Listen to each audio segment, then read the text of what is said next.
প্রথমেই আপনারা গেট প্রবেশ করলেই দেখতে পারবেন ডান হাতেই জাদুঘর।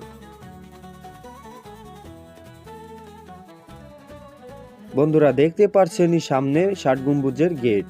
এই যে সামনে দেখতে পারছেন বিখ্যাত ৬০ গম্বুজ মসজিদ। চারপাশ সবুজ পরিবেশ, ঐতিহাসিক আবহাওয়া পুরো জায়গাটা আলাদা করে তুলেছে। এই মসজিদটি নির্মাণ করেছিলেন মহান সুফি সাধক খানজা আলী। ১৫০০ শতকে তৈরি এই মসজিদ আজও দাঁড়িয়ে আছে ইতিহাসের সাক্ষী হয়ে। নাম ৬০ গম্বুজ মসজিদ হলেও এখানে রয়েছে মোট ৭৭টি গম্বুজ, কিন্তু সবাই ৬০ গম্বুজ নামে পরিচিত করেছে। এখানে আপনারা আসলে দেখতে পারবেন দুই পাশে দুইটি বড় বড় সেরেস গাছ, একটি হলো ডান পাশে আর একটি হলো বাম পাশে।